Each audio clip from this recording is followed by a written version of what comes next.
éducation dafa am solo ndax dama koy faral di wax ndongo yi fii nee naa leen école boo dem da ngay gis ci enseigne bi ñu bind ci travail discipline réussite ñett yooyu ñooy ànd waaw muy da ngay góorgóorlu ci li ngay def ànd ceeg yar pour mën a réussir moo tax yonent bi sallallahu alayhi wasallam sax moom daan wax naan adabani rabbi fa ahsana tahdibi maanaam yàlla yar na ma rafetal sama yar moo tax yonent bi réussir yàlla taggu ko tam ci jikko wa innaka la ala xuliqin azim tey nag ñu ñëw ci réew moo xam ne vraiment bu fekkee lii ñuy gis nii moo nar a continuer kon du ñu am njortu bu rafet ne suñu njaboot yi dañ am éducation bu baax ndax gis nga leen ci mbedd mi gis nga leen ci biir kër yi langage yi changé na gis nañ ay acteurs yoo xam ne sax ñu bëri dañ leen di imiter tey mais bu ñu joué pièce léegi dinañ ci dugal saaga wala ñu dugal ci wax ju ñaaw bu njëkk ba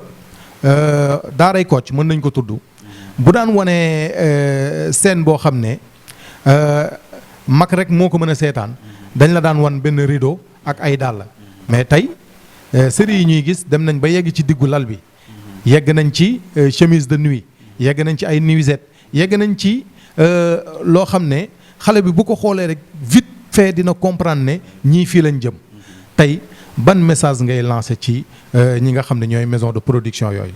waaw xam nga bu fekkee cinéma ni ma ko waxee sànq. damay tëb si kaw yéeg pour wàcc. xam nga tey jii da nga wax daaray Kocc Cheikh Tidiane Diop. yàlla na ko yàlla yërëm. amiin amiin di féliciter di nuyu aussi doomam de passage tonton Diop. moom ku moo ma njëkk si milieu bi. te ku ma si yàgg jox conseil la. dëgg la waaw tonton Diop mais. Cheikh Tidiane Diop man pour man. waxuma sax Sénégal man dama jàpp ne. moo mën si monde bi. man loolu laa jàpp te loolu. macha allah waaw. man wallaay loolu laa jàpp te wane na te wane na ko man du ma si deñ te wane na ko. xam nga tey jii di nga dégg royal ci li Cheikh Tidiane Diop boobu doon bind. mais nag dama gaay baal mais pour ñu leen la royal ci Sembéne day metti. dëgg la pour ñu leen la royal ci Absa day metti. pour ñu leen la royal ci Gaye Ramaka day metti. xam nga lu tax. mais nag. angle da ko wax the truth is an offense but not a sin. boobu maa la sax moo ko way la vérité est une offense mais pas un péché. parce que tey jii. parlant de Sembène. dans Guelwaar. en 91.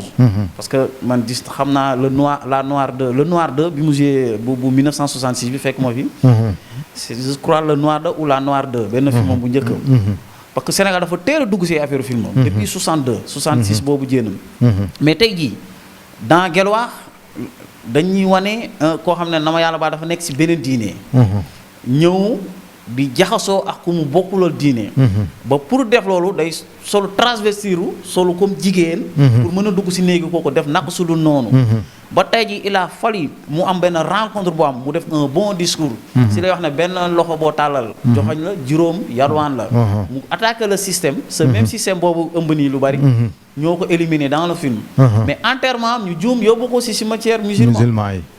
mais lan moo xew foofu li jullit gën a fonk. muy imam. wallaay muy représenté waaw. ban moment. mon personnage rek la woon aussi. ban moment. moment enterrement nu enterrement sax. gis nga loolu. mais loolu nasaraan moo koy def. nasaraan moo koy def parce que nasaraan ñoo gérer seen film yi. te ni ma ko waxee avant ñuy. Carmen.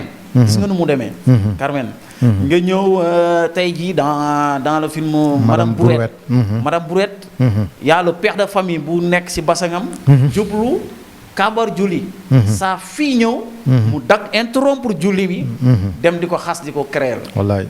donc yooyu yëpp tubaab moo koy def. di yàgg na def ay affaire mais gars yi dañoo bàyyi nañ xel ci loolu. mais tamit loolu dafa am solo léegi nag ñu jóge ci cinéma. ñëw na ci sunu téléfilm yi nii. gars yi bu ñu bëggee daw foofu. dafa yéeme. parce que xale yi dañuy seetaan. mag ñi dañuy seetaan. donc ñoom bu ñu gisee yenn yi mais bu ñu làqoo ñenn ñi dañ koy roy. bu ñu la déggee mel na ni war nañu bàyyi xel jeunesse bi. ci ñi nga xam ne ñooy producteurs yi waaye aussi tam ci ñi nga xam ne ñooy acteurs yi. parce que ñoom la ñuy defal proposition yi ñu nangu ko ndax ni nga ko waxee léegi ci Guelwaar ci Carmen yenn maison de production yi nga xam ne daan nañ tourner ay film nga gis ne sax man am na ay film yoo xam ne ñu ngi ko fi doon seetaan ñu bëri di ko ñaawlu muy sëriñ daara boo xam ne ci biir film bi am def njaaloo na ci ba pare dem di jouer PMI yooyu yëpp gis nañ ko waaw mu nekk ay affaires yoo xam ne ay messages yoo xam ne moom acteur bi si boppam même su ko production bi bëggee moom mënoon na ko bañ. waaw pour sédd ëllëg parce que image yi day resté même si nit ki su fi jugee tey Gelawaar boobu ngay wax ndem si yàlla si Abou Camara nekkatu fi yàlla na ko yàlla yërëm mais image yi ngi fi des fii kon yooyu tamit dafa jar a sóoraale waaw yooyu tamit lu jar a sóoraale la. daguma la imam mais xam nga feu Abou Camara paix à son âme man ñi ko côtoyé buñ la waxee fi dimension si jullite tool wallaay dëgg la donc personnage la woon rek bu mu def parce que yàlla personne yàlla personnage personnage nag boo nga koy def da ngay abale sa voix abale sa physique loolu dafa am solo léegi de ce fait que aussi léegi comme li nga wax nii récemment am na ñoo xam ne loolu lañ jox nii dinañ ko nangu noo am ñoo xam ne dañ koy def pour siiw am na ñoo xam ne dañ koy def rek pour xaalis